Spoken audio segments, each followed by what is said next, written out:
Okay, so hi everybody. So the purpose of this video is to just go through the part exchange of non-current assets. So the intention of this is that you've actually already had a go at this. This is really similar to what we were doing last week, based on disposal of non-current assets. So we get rid of a non-current asset.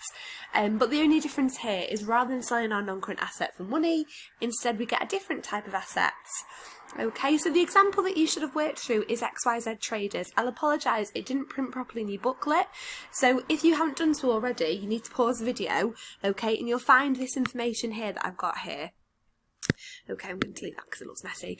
But you'll find that at the top, on the class notebook for the work that's been set today. So if you haven't done so, okay, come off this video, go and have a go. Okay, you can always do it on scrap paper, and then this video, come back to it, and obviously I'll talk you through what should have been done. Okay, so I'm assuming now that you've done that, you've had a go, okay, and you're using this resource to check and, if needed, to correct your work. Okay. So, the example we're looking at are XYZ Traders, and they've bought some office equipment on the 1st of 1st 2017, and the cost value, okay, was £12,000. So I'm just going to annotate that in, cost, okay, and then also I find it helpful to annotate that this is year one. So it's been depreciated by 25% using the straight line method, okay, so we're going to do the cost times by the percentage method, and it has a policy in which it's going to depreciate in the year of acquisition, that means the year it's bought, and none in the year of disposal. Okay, so on the 1st of November 2019, okay, they part exchanged the non-current asset. Now, I can now do my date line, so I was talking to you about this last week. Okay, so we can see year one, when they bought it, was the 1st of the 1st 17. Okay, so the year end is the 31st of the 12th 17. So all I'm then going to do is keep going through until I get to the date of disposal. Okay, so 31st of the 12th 18 is the end of year 2. Okay, year 3, 1st of the 1st 19.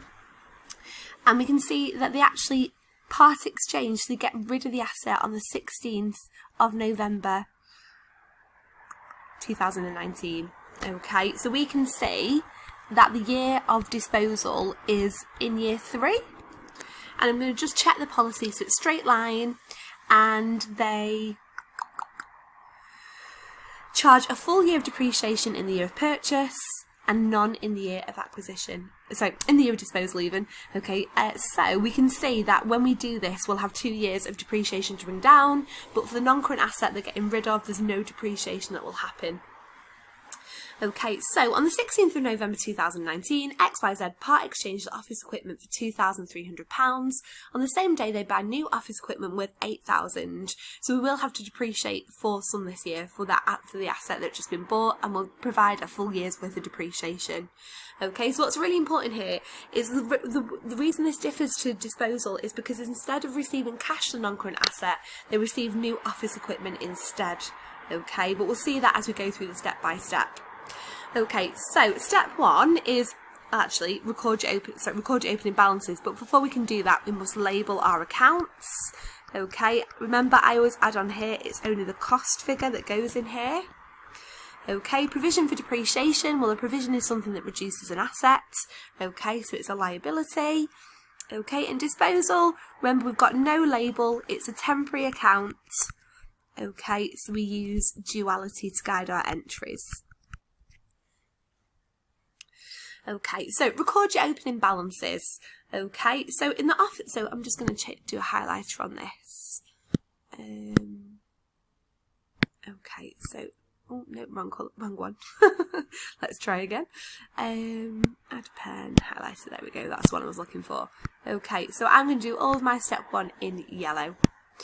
Okay, so record your opening balances. So for the office equipment, it's really easy. We can see that it was brought down at 12,000. Okay, for depreciation, though, we're going to have to work this out. Okay, so I know that we're using the straight line method.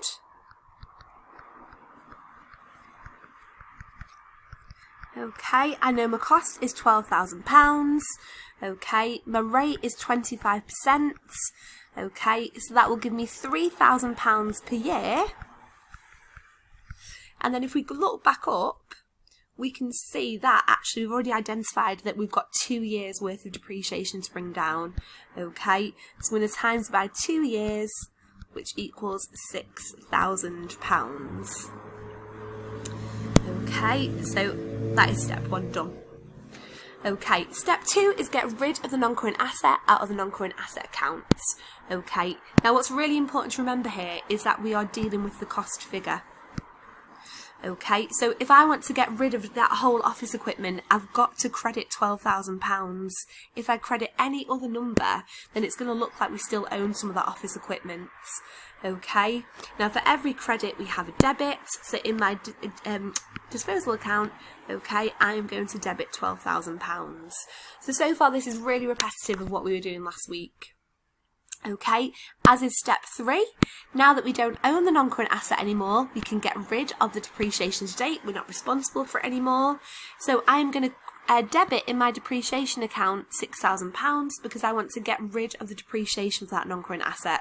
We don't own it anymore, so we don't have to charge it. Okay, so it's a debit in the depreciation account, so under duality it will be a credit in the disposal. Okay. Now this is where it starts to change a little bit in step 4. In step 4, what we are doing, what colour I haven't used yet, not use that one. Okay, so in step 4, what we're doing is recording the proceeds in the disposal accounts. Now where it's different is that this time, rather than get cash, we receive non-current assets. Okay, so if I go back to the information provided, okay, when they get rid of the non-current asset, they gain £2,300 worth of non-current assets. Okay, so I'm going to show here that we have gained £2,300 worth of non-current assets. Okay, I know in total it's worth £8,000, but I'll go back and deal with the remaining balance a little bit later on. Okay, but in terms of the disposal, whoops. Okay, we have gained £2,300 worth of non-current assets, so I am going to credit it in my disposal account. Oh, I'm having a nightmare here. Okay, there we go, because I've debited it in non-current assets. Okay. Now step 5 is then again repetitive of what we did last week. To finish off our disposal account, we want to calculate if we've made a profit or loss. So to do that, I'm going to compare the net book value, so what it's worth. Okay, so I'm going to do my cost, which was 12,000. Okay, we think it's fallen in value by 6,000, meaning when we got rid of it, okay, we think it is worth £6,000. What did we get for it though? We didn't get £6,000, we actually got much less. We got £2,300 worth of office equipment. So here we can see that they've got less than it was worth. So they've made a loss of the difference between these two figures. They've made a loss of £3,700. Okay, now to do this properly, what I'm going to do, okay, is I'm going to draw out a quick income statement T account. Okay. I'm going to write out pearls and I'm going to pause for a second.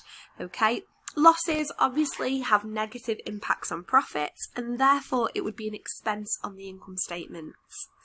Okay, now under duality, for every debit we have an equal credit.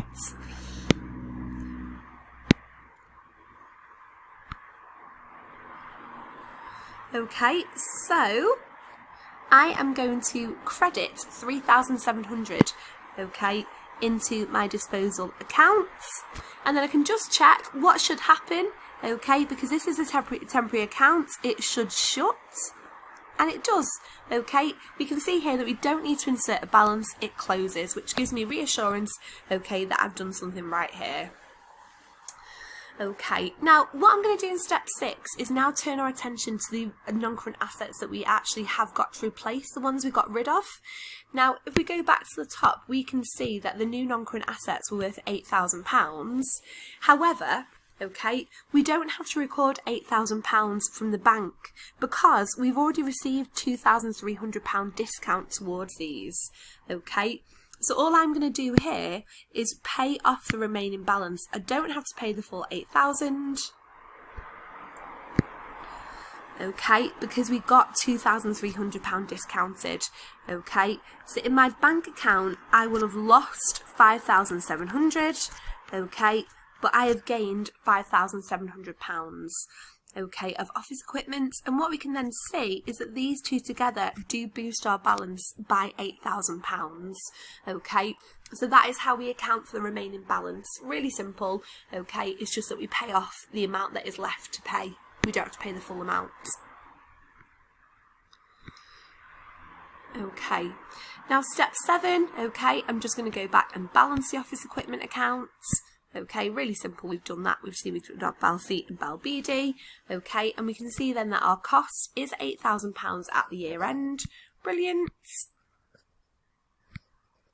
Okay, and then lastly, I'm going to finish off my depreciation accounts. Okay, now if I think back to the policy, it says that in the year of acquisition, the year they buy it, they do charge a full year of depreciation.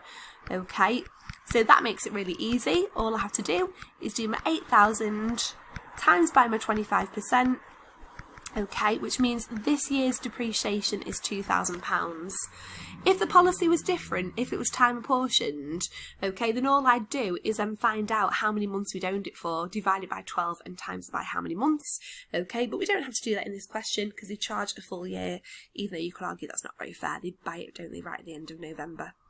Okay, so all I'm going to do now, okay, is record my depreciation in my depreciation account. Let's use that one, that's a nice colour. Okay, so I'm going to go back up to my depreciation account. Okay, depreciation for the year is increasing by by £2,000.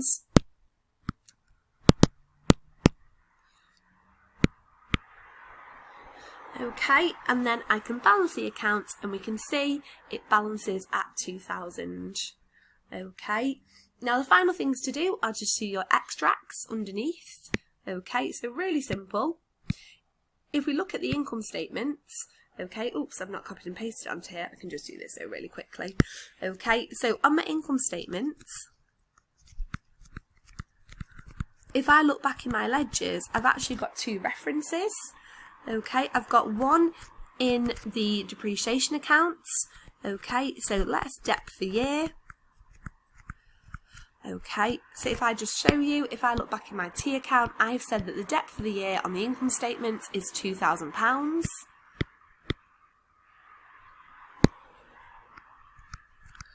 Okay, and in my disposal account, I've also recognised as a loss on the disposal. So basically, anywhere where I've written income statement, I'm then going to record that on my income statement. Really simple. Okay, so income statement, 3,700. We can see we'd planned it was going to be the expense because they've sold it for less than it's worth. Or part exchanged it, I should say. Okay, and then on the statement of financial position, okay, in the non-current assets section, we've got our new cost figure of the office equipment. Okay, so if you look in that account, you've got your closing balance of 8,000, so balance to balance sheets. Oh, sorry, I don't know what happened then. Okay, we've got our debt to dates. So again, balance to balance sheet, if you look at your depreciation, your closing balance is £2,000. So to work out what we think it's currently worth, cost minus debt to dates, so what it was worth, how much it's fallen in value by, gives us £6,000. Okay, if you've got any questions, please make sure you are asking me. Okay, remember about the cover technique. So if you did get a few things wrong, then get a blank piece of paper. Okay, cover up the T accounts and have another go. Okay, and then once you're feeling happy, go back onto the class notebook because you've got a few other tasks to do. Thanks.